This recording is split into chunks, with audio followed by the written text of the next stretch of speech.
Dear learners, welcome to this course on understanding human trafficking. This is a Swayam course and I am very happy to see you all here.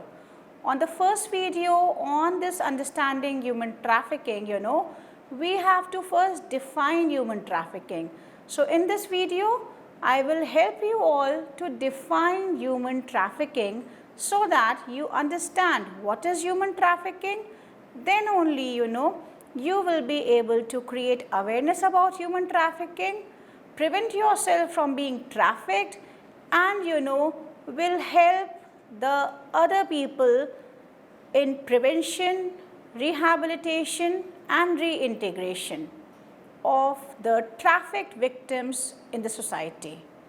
So once we started, I have been telling you that human trafficking is purchase and selling of human beings. So human beings are sold in a market as commodities and purchased in a market as goods. Someone is selling a human being and the other is purchasing that human being. So the economics of demand and supply, there is a demand for a human being and there is a supply of a human being. So this happens in real life. So real life we see that demand and supply for human life is there. So what are the demand factors for trafficking? Cheap labor, bonded labor, tourism, sex trade, for womb, for different organs, for drugs. Then if you need a bride, for illegal activities, for any kind of sports.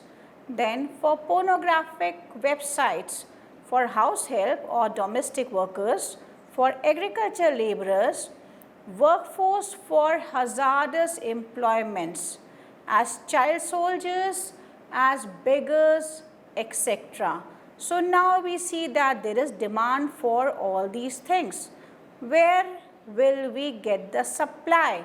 So the supply is of vulnerable people, who are lured, who are forced, who are abducted, who are tortured, who are bribed, misled, kidnapped or abducted by the traffickers and sold for meeting the demands for money for benefit of the traffickers. So are these traffickers or customers? If I go to a massage parlor for sex trade, is it that I am a trafficker or I am a customer? If I am visiting the pornographic sites, if I want organ, if I want cheap labor, so what am I? Am I a trafficker or a customer? So I am a trafficker because I am violating the law and purchasing and selling human beings in the markets, villages, houses, secluded places, social media platforms. By what? By seeing their physical appearances, their body types, their color, and judging it as per my need. So I just see a human being and think whether it suits my demand. Yes. If yes, then I pay for him. If that does not suit for my demand, I look for another person. So I am not a customer but a trafficker, a violator of law. Then are these people vulnerable or they are working out of their choices? So can anybody work in an hazardous employment? Do you have a thought that the daily trauma, the agony, the pain they face every second is a consent as per the Indian Contract Act? Then for illegal activities under threat, force, coercion, servitude, etc., can we think about a valid consent? The reality is very different, In cases of human trafficking, lot of constitutional rights are violated, lot of human rights are violated, legal rights are also violated every second. So that human being is a victim, a survivor of trafficking and not a criminal. So as a duty of the welfare state, the state has to ensure that the human rights are not violated. The victims and survivors lead a dignified life, and victims are able to rehabilitate. Victims are able to reintegrate in the society and lead a meaningful life. So, the purpose of this video is that after seeing this video, you will be able to define human trafficking. You will be able to explain the elements of human trafficking, and you will be able to understand the various contours of human trafficking. So if I talk about definition of the human trafficking, then the protocol to punish, suppress, talks about the definition of human trafficking, and in that if I talk about Article 3, it says women and children, talks about defining human trafficking in persons, that is either you are recruiting the person, you are transporting that person, you are transferring that person, you are harboring that person, or you are receiving that person. By what means? So the means is by threat, by use of force or any other form of coercion, of abduction, of fraud, of deception, or of abuse of the power or of the position, of the vulnerability, or of giving or receiving of payments or benefits to achieve the consent of a person having control over another person.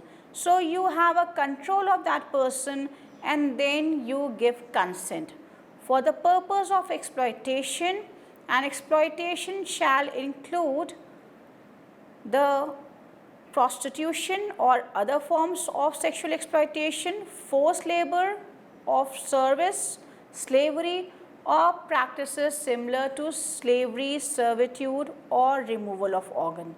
So if we talk about Article 3 of this protocol, then it defines human trafficking.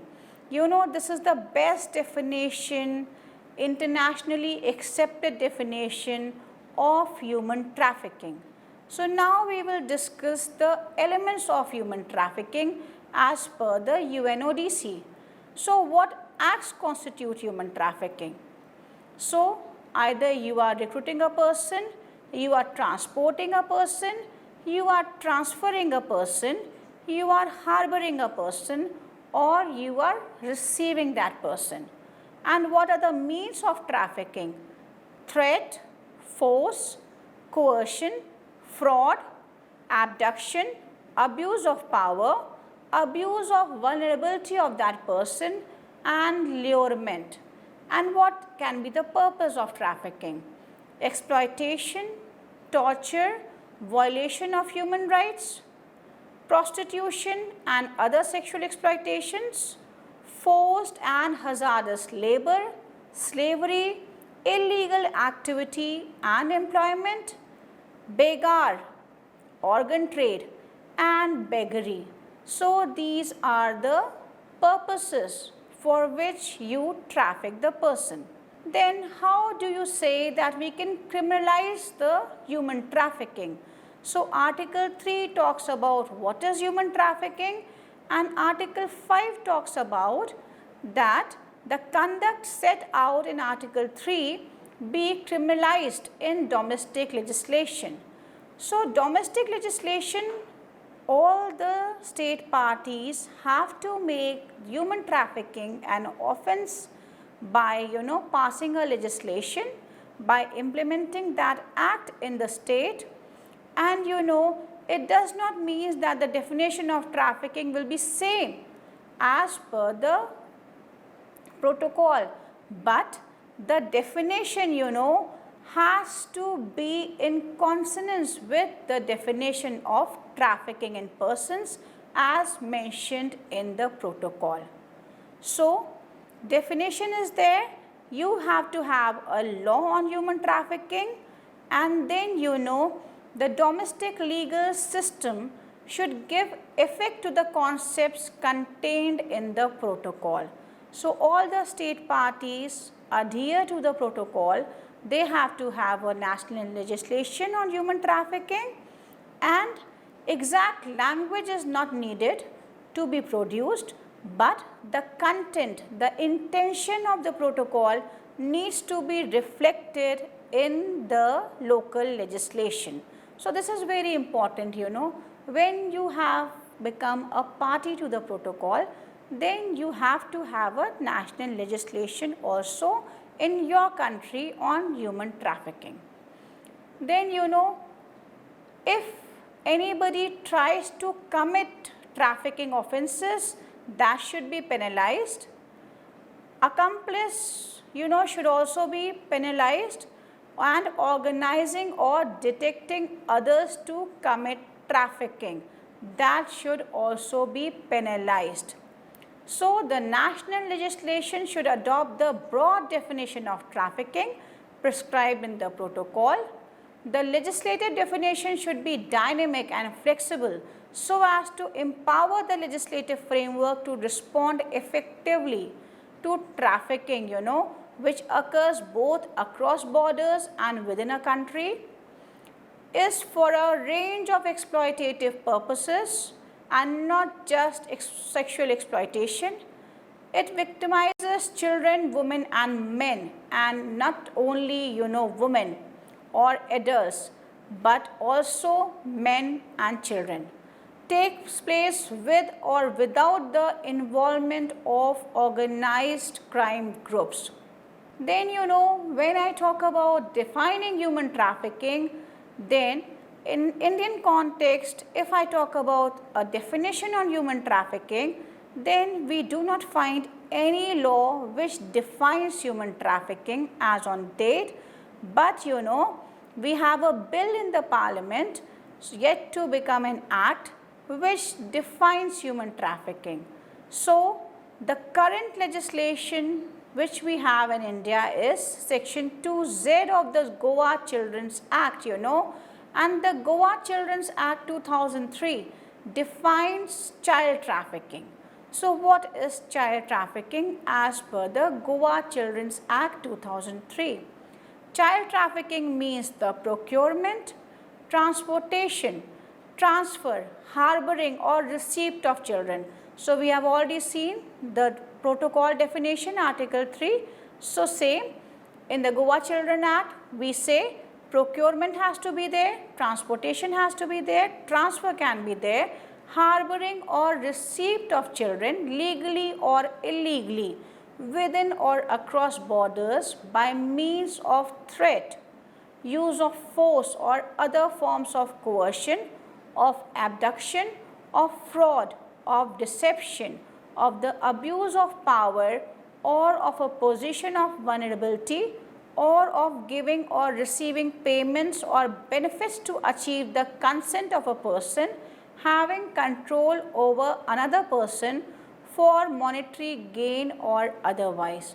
So this is a very good definition on child trafficking, wherein if you procure person, you transport a child, you transfer a child, you harbor a child, or you receive a child legally or illegally within or outside borders.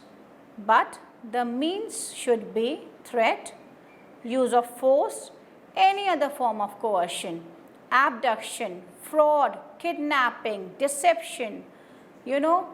I abuse my powers, somebody is under my control, so I am trying to lure that person, to force that person to send his child to me. So I am using my power or my position, and somebody's vulnerability is in question. Then if I receive payments on behalf of somebody, or I try to give benefit to the person who is in charge of that vulnerable child, then I will be punished under this act. So this is a very comprehensive definition under the Goa Children's Act 2003 in India. So, what constitutes child trafficking? It can be, procurement, it can be transportation, it can be transferring, it can be harboring, or giving a person who is under my control, or, trying to just abuse my position, my power, and just give that child to some other person. And what are the means? The means are same, it can be threat, it can be use of force, it can be coercion, it can be abduction, it can be, deception, abuse of power, fraud, kidnapping, and the purpose can be monetary gain, illegal purpose, drug addiction.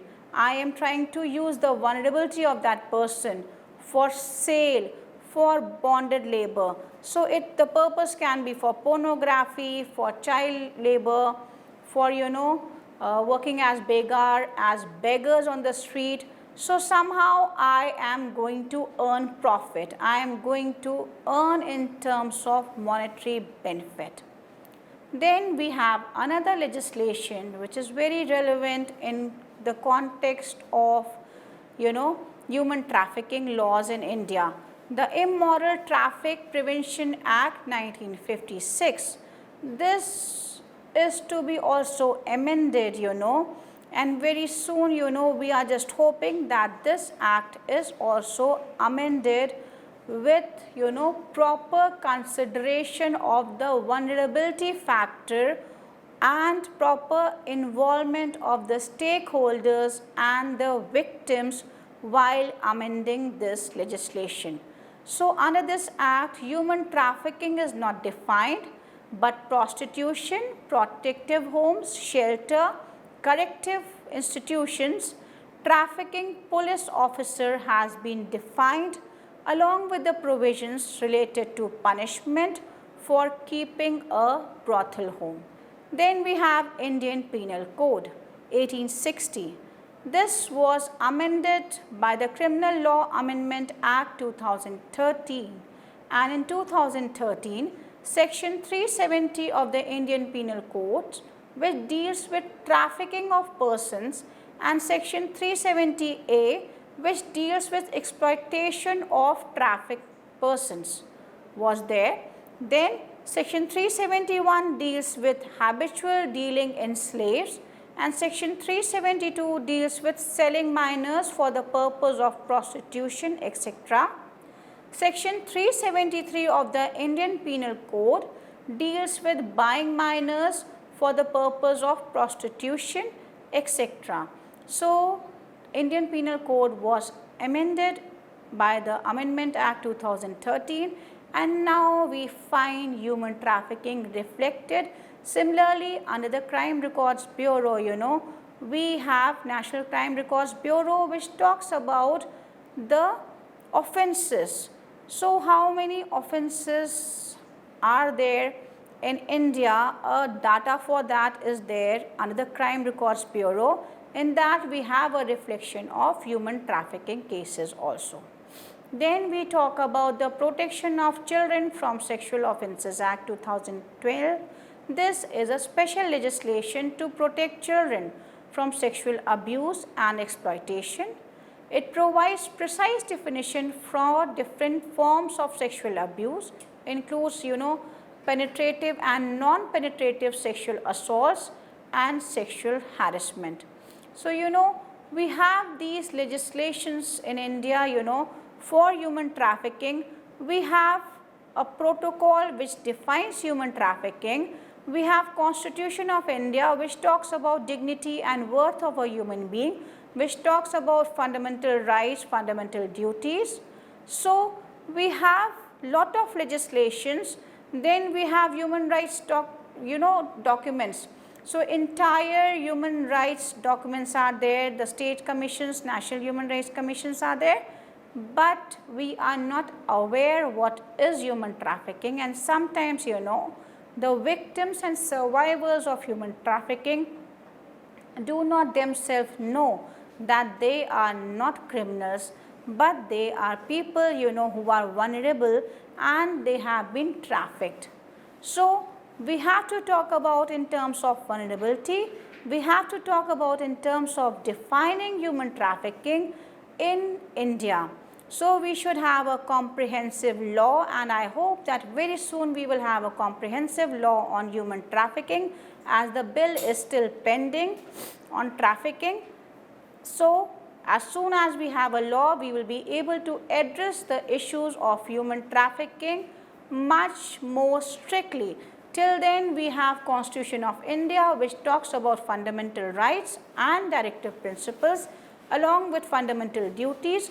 So, in case of any of the violation of fundamental rights, you can go directly to the Supreme Court under Article 32 and under Article 226 to the State High Court.